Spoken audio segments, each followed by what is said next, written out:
नमस्कार. चला, आज आपण नाथ परंपरेतील त्या 9 महान ऋषींबद्दल जाणून घेऊया, ज्यांनी योग आणि अध्यात्माचा मार्ग सर्वसामान्यांपर्यंत पोहोचवला. हा एक असा वारसा आहे ज्याने भारताच्या आध्यात्मिक इतिहासाला एक पूर्णपणे नवी दिशा दिली. हा प्रश्न खरं तर खूप महत्वाचा आहे, नाही का?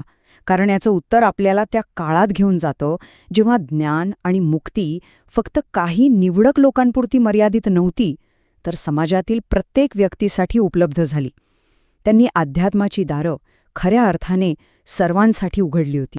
तर मग चला सुरुवात करूया आणि या प्रभावशाली व्यक्तिमत्वांची ओळख करून घेऊया. ते नेमके कोण होते आणि त्यांना नवनाथ असं का म्हटलं जातं? म्हणजे हे फक्त साधू किंवा ऋषी नव्हते, तर ते सिद्ध योगी होते, ज्यांनी हठयोगासारख्या अत्यंत अवघड साधनांवर प्रभुत्व मिळवलं होतं आणि मानवी शरीर आणि मनाच्या पलीकडचं ज्ञान मिळवलं होतं. आणि गंमत म्हणजे नवनाथांचा संबंध थेट भगवान शिवाशी जोडला जातो. त्यांना शिवाचाच अंश मानल्यामुळे त्यांच्या शिकवणुकीला एक वेगळाच अधिकार आणि महत्त्व प्राप्त झालं आणि म्हणूनच त्यांची परंपरा इतकी खोलवर रुजली.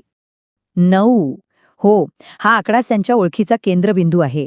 9 महान योगी, ज्यांनी मिळून एक मोठी आध्यात्मिक क्रांती घडवली. भारतीय परंपरेत 9 या संख्येला तसेही एक विशेष महत्त्व आहे आणि नवनाथ हे त्याचे खूपच शक्तिशाली प्रतीक आहेत.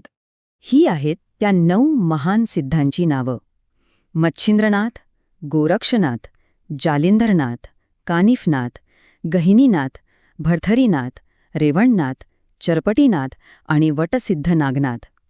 ह्या प्रत्येकानेच नाथ संप्रदायाला आकार दिला. पण यातल्या त्यात गोरक्षनाथांनी हठयोगाला एका सुव्यवस्थित मार्गाने लोकांपर्यंत पोहोचवली. चला, आता त्यांच्या उत्पत्तीच्या रंजक आणि खरं सांगायचं तर विलक्षण कथांकडे वळूया. त्यांच्या जन्माच्या कथा अजिबात सामान्य नाहीत आणि त्यातूनच त्यांचं दैवी स्वरूप आपल्यासमोर येतं. हे वाक्य ऐका, किती महत्वाचं आहे. हे त्यांच्या अलौकिक अस्तित्वाची ओळख करून देतं. याचा सरळ अर्थ असा की त्यांचा जन्म एका विशिष्ट दैवी उद्देशाने झाला होता. ते काही सामान्य मानवांप्रमाणे जन्माला आले नव्हते. तर त्यांचा उद्देश खूपच मोठा होता. पौराणिक कथांनुसार ते 9 नारायणांचे अवतार होते, जे पृथ्वीवर धर्म आणि नीतिमत्ता पुन्हा स्थापित करण्यासाठी आले होते. म्हणजे ते केवळ योगी नव्हते, तर एका मोठ्या वैश्विक योजनेचा महत्त्वाचा भाग होते. आता त्यांच्या जन्माच्या या कथा पहा. खरंच आश्चर्य वाटेल. कुणी माशाच्या पोटातून, कुणी गायीच्या शेणातून, तर कुणी थेट अग्नीतून प्रकट झालं. या कथांमधून त्यांचं दैवी आणि अमानवी मूळ अगदी स्पष्ट दिसतं. बरं, ते कोण होते हे तर आपण पाहिलं. पण आता हे पाहूया की त्यांनी समाज आणि अध्यात्मावर इतका क्रांतिकारी प्रभाव कसा टाकला, ते इतके महत्त्वाचे का ठरले. ही स्लाईड त्यांच्या कामाचं अगदी सार सांगते. त्यांनी अध्यात्माचं लोकशाहीकरण केलं असं म्हणायला हरकत नाही. जिथे पूर्वी किचकट कर्मकांड आणि कठोर जातीय भेद होते, तिथे त्यांनी सर्वांसाठी ज्ञानाचे दरवाजे उघडले आणि बाह्य गोष्टींपेक्षा आंतरिक शुद्धतेवर भर दिला. चला, पुढे पाहूया की नाथांनी जगाला कोणत्या व्यावहारिक आणि ठोस देणग्या दिल्या, अशा गोष्टी ज्याचा उपयोग आजही होतो. त्यांनी सर्वसामान्यांना सक्षम करणारे हे 4 मार्ग दिले.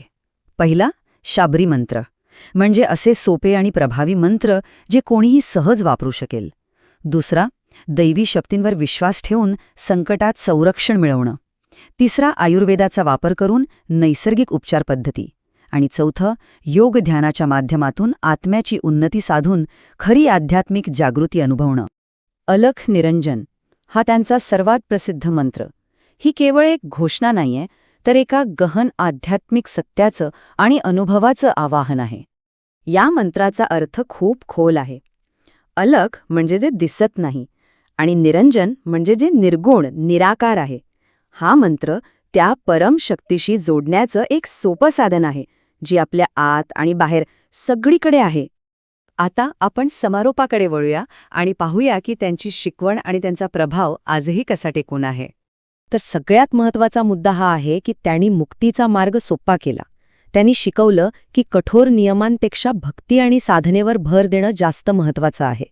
आणि हा असा मार्ग होता जो जात, पंथ किंवा लिंगाचा पलीकडे जाऊन कोणीही स्वीकारू शकत होतं. आणि असं नाहीये की त्यांचा प्रभाव फक्त इतिहासातच आहे. तो वर्तमानातही तितकाच जिवंत आहे. नवनाथ भक्तिसार या ग्रंथाच्या माध्यमातून त्यांची शिकवण आणि त्यांच्या कथा आजही घराघरात पोहोचत आहेत आणि लोकांना प्रेरणा देत आहेत. आणि शेवटी हाच प्रश्न आपल्या सर्वांसाठी आहे.